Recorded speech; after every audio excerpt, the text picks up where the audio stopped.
नमस्कार, मैं हूँ प्रियंका। आप देख रहे हैं लखनऊ सुपरफास्ट और आज हम मौजूद हैं 139 गोला गोकरणनाथ विधानसभा में। मेरी बात होने जा रही है अमन जी से, जो कि बिहार का चुनाव लड़ रहे हैं। तो अमन जी, सबसे पहले आपका लखनऊ सुपरफास्ट में अमन जी, हमने सुना है कि आपके सांसद विधायक हो चुके हैं, तो उनकी छवि आपके अंदर कहीं ना कहीं देखने को मिल रही है। तो आपने उनसे क्या क्या सीखा, क्या क्या मतलब उनसे सीख लिया? पहले तो मैं माफ़ करिएगा, मैं आपको थोड़ा सही करना चाहूँगा। वो 5 साल विधायक नहीं, वो 5 बार के विधायक रहे। जी सीखने को तो हमको 26 साल ही मिले उनके साथ में, लेकिन उन्होंने जो हमको सबसे पहले जो चीज़ सिखाई वो है सबको सम्मान देना। जिस तरीके से मैं काफ़ी सभाओं में भी कहता आया हूँ और अभी फिर आपके माध्यम से बताना चाहूँगा, तो हमेशा सब जगह यही कहते थे किसी भी मंच में कि हम अपने घर में भी और सारे युवाओं को भी एक ही चीज़ बोलना चाहते हैं, ये पिताजी के साथ, कि जब आप 200 लोगों के पैर छुएंगे तब 2 लोग आपके पैर छुएंगे। इसका मतलब ये था, जब आप सबको सम्मान देखना सीखेंगे तब आप सम्मान देंगे। ऐसे नहीं कि आप किसी को डरा धमका के आप अपना सम्मान देंगे, आपको सम्मान कमाना पड़ेगा। सबसे बड़ी बात काफ़ी अच्छे नेता जैसे आज सुन रहे हैं, तो सबसे अच्छी छवि उनके अंदर आपको क्या देखने को मिली? निडरता, अटलता, संयम और दृढ़ता। इसके साथ खड़े हो अटलता ऐसी और इच्छा शक्ति ऐसी कि हाँ, अगर कोई चीज़ ठान ली तो करनी ही है। उसका तरीके कई सारे हो सकते हैं, जरिए कई सारे हो सकते हैं, लेकिन करना था तो करना था। और अगर सही के साथ उनके अंदर एक चीज़ बहुत अच्छी है, मैं कई बार मतलब कि फ़ोन पे भी वो बात करते थे या फिर कहीं सभा में कहीं भी अगर उनके सामने कोई आता था फैसला, तो अगर ये भी होता था कि एक पक्ष ऐसा है जो सही है, इसमें एक आदमी सामने खड़ा है और उसकी खिलाफत में पूरा गाँव है, लेकिन अगर एक आदमी सही है तो एक सही के साथ वो खड़ा होना पसंद करते थे, बगैर कि झुंड की तरफ जाए। वो सही गलत का फैसला। आप जो आज के प्रतिनिधि में खड़े हैं, उनसे आगे हमारे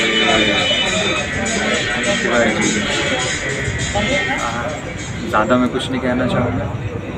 ये राजनीति तो मुझे अभी इसके बारे में समझ नहीं, लेकिन हमारे गुरु ऐसे हैं उनसे मैं काफ़ी प्रेरणा लेता हूँ। बहुत अनुभव पिताजी के साथ के सब लोग काफ़ी कुछ सीखे। अपने प्रतिद्वंदी के बारे में, विनय तिवारी जी के बारे में यही चीज़ कहूँगा, चुनावी जैसे चुनावी लगल बच चुका है। कमर की पेटियाँ हमने भी कस ली, आपने भी कस ली, और रेस ज़्यादा लंबी तो नहीं है, लेकिन हाँ मुश्किल ज़रूर है। अब देखते हैं। आप युवा पीढ़ी के हैं, तो युवा पीढ़ी के जो भी मतलब व्यक्ति होते हैं, उनका एक माइंड मेकअप एक अलग टाइप का होता है। तो आप जब ये चुनाव जीतते हैं तो आप क्या क्या करेंगे युवाओं के लिए? सबसे पहला युवा के क्षेत्र में देखिए, शिक्षा के क्षेत्र में पिताजी काफ़ी कुछ करके गए थे हमारे क्षेत्र गोला विधानसभा, खासकर गोला नगर में। पूरे विधानसभा में उन्होंने पिछले अपने कई बार में उन्होंने काफ़ी सारे स्कूलों का निर्माण भी करवाया, साथ ही साथ में कॉलेजेस का भी। एक शिक्षा के क्षेत्र में जो हम लोग मेरे अभी संज्ञान में आया है, और वो काफ़ी गंभीर समस्या भी मैं समझता हूँ कि महिलाओं की शिक्षा के क्षेत्र में अभी भी हमारा नगर थोड़ा पीछे है। उसको मेरी प्रयास रहेगा कि उसको जितना आगे ले जाया जा सके। कॉलेजेस प्रॉपर कन्या इंटर कॉलेजेस, ये अच्छे स्तर अच्छे कोर्सेज के साथ जितना उनको आगे बढ़ाया जा सका, वो मेरा प्रयास रहेगा। खेल से हमारे परिवार का बहुत पुराना संबंध है। मेरे पिताजी, मेरे सब बहुत खिलाड़ी रह चुके। मेरे पिताजी को ध्यानचंद जी के साथ, स्वर्गीय ध्यानचंद जी के साथ हॉकी खेल चुके हैं। तो हमारा गोला नगर में PIC स्टेडियम जो पिताजी ने आधा बनवा चुके थे, उसको पूर्ण। ऐसे ही कुंभी में पिताजी ने एक स्टेडियम का पारित करा चुके थे, कुंभी में स्टेडियम को उसका पूर्ण काया देना। हमारे बिजवा ब्लॉक में बसलीपुर ग्राम सभा में वहाँ पर एक स्टेडियम का उन्होंने शिलान्यास करा था, उसका निर्माण करा। ऐसी काफ़ी सारी कथाएँ अभी समय नहीं, लेकिन रोजगार के बारे में जैसे अभी मैं कह रहा था कि अगर शिक्षा के क्षेत्र में बढ़ोतरी होगी तो रोज़गार के क्षेत्र अपने आप खुलते चले जाएंगे। वो तो शिक्षित महिलाओं के लिए होगा। शिक्षित जो महिला अशिक्षित महिलाएं हैं उनके लिए अशिक्षित महिलाओं के लिए ये मेरा एक निजी सोच थी कि जिस तरीके से मैं पिताजी के सामने भी हमने बात रखी थी, लेकिन उस बारे में हमको ज़्यादा समय नहीं मिल पाया उनसे चर्चा करने का। हमसे कहा भी था उन्होंने क्या हम छोटे से ही शुरुआत करना चाहते थे उस स्तर पर, लेकिन अगर हमें भारतीय जनता पार्टी जिस तरीके से भारतीय जनता पार्टी ने हमें मौका दिया, एक बड़ा स्तर दिया, मैं चाहूँगा कि इस चीज़ को मैं और बड़े स्तर पर ले जाना चाहूँगा। मेरी सोच ये थी कि हमारे ग्राम सभा में लालापुर ग्राम सभा लगती है हमारी, वहाँ पर जिस तरीके से काफ़ी सारी महिलाएं अगर इनके पति अगर बाहर हैं या फिर कोई भी घर में कोई ऐसी समस्या है, तो हम लोग चाहते थे एक हॉल टाइप का ही बनवा लिया जाए। नहीं हॉल तो एक जैसे आंगनबाड़ियाँ जैसे काम करते हैं उन सब लोगों का, कुछ नहीं तो एक पापड़ बना देगा, कुछ नहीं तो सिलाई मशीन का है। हम सारे छोटे छोटे ग्रुप बना के NGO का रूप दे दें, NGO का रूप ना भी दें, अगर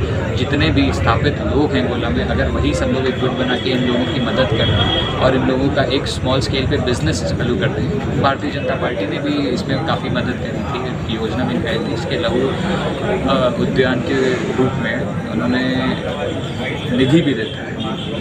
अगर वो भी हम एक ग्रुप बनवा के गांव स्तर पे महिलाओं के लिए वो काम चालू करवा दें, बहुत बड़ी उपलब्धि है। अगर यही कार्य हर एक गाँव छोटे छोटे गाँव में हमारे बढ़े तो ये बहुत बड़ी जीत होगी। अच्छा, जीतने के बाद आपने एक माइंड में एक और कर रखा होगा कि जीतने के बाद आप सबसे पहले कौन से ऐसे 5 काम करेंगे जो जिससे जनता काफ़ी प्रभावित होगी? 5 काम तो सबसे पहले मैं वही करना चाहूँगा जो पिताजी के सपने थे, गोला कॉरिडोर को पूरा कराना।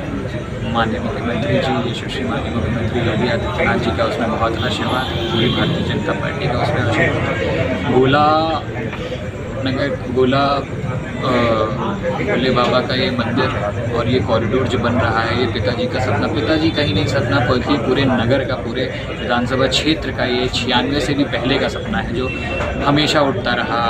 कई दल के लोगों ने उठाया, लेकिन भारतीय जनता पार्टी ने इसको सम्मान दिया, इसको स्वीकृत किया। इसके लिए मैं उनका बहुत बहुत धन्यवाद करता हूँ, आभार व्यक्त करता हूँ। पहला तो गोला कॉरिडोर संपन्न, उसमें कोई अवरोध ना है, स्टेडियम का निर्माण, PIC, गोला रिंग रोड और बाढ़ क्षेत्र, हमारे गोला जो नगर विधानसभा क्षेत्र, ये बाढ़ से बड़ा पीड़ित है। इसकी वजह से सिर्फ किसानों को ही नहीं बल्कि वहाँ पे रहने वालों को भी काफ़ी दिक्कतें आती हैं और ये हर साल का वहाँ पे चलता है। जब भी बारिश आती है हमेशा ऊपर से डैम से पानी छोड़ा जाता है और हमेशा हर साल का नुकसान होता है। इस क्षेत्र में पिताजी ने 5 परियोजनाएं भी पूरी करवा चुके थे। 25 करोड़ की उन्होंने लागत की काफ़ी योजनाएं थी। उसमें पैंटून पुल था जो एक हमारे ग्राम का मुजरा लगता है रामनगर, उसको जोड़ता था, जो उनको 25 किलोमीटर घूम के जाना पड़ता था, वो 4 किलोमीटर की दूर।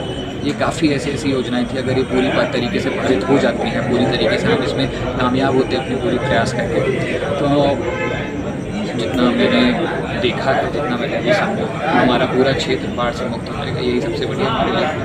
आप एक युवा पीढ़ी के आजकल देख रहे हैं नशा मुक्ति जो है, आज की जो जितनी जनरेशन है वो पढ़ाई के साथ साथ ये भी एक नशा एकदम चल रहा है, इनके लिए आपको क्या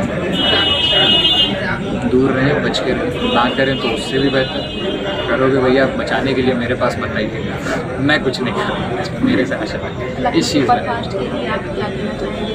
सुपरफास्ट के माध्यम से आप जनता को क्या संदेश देना? संदेश में बड़े लक्ष्य तक पहुंचने के लिए छोटे छोटे लक्ष्य निर्धारित हैं, छोटे छोटे लक्ष्य हम लोग को बड़े लक्ष्य तक लेके जाएंगे। अभी सबसे पहला लक्ष्य हमारा यही है पूरे गोला विधानसभा क्षेत्र के लिए भी कि, और बाकी सब जगह जहाँ पर भी गोला विधानसभा से भी सब, मैं सबसे यही अपील करूँगा कि 3 तारीख ज़्यादा दूर, 21 दिन बचेगा।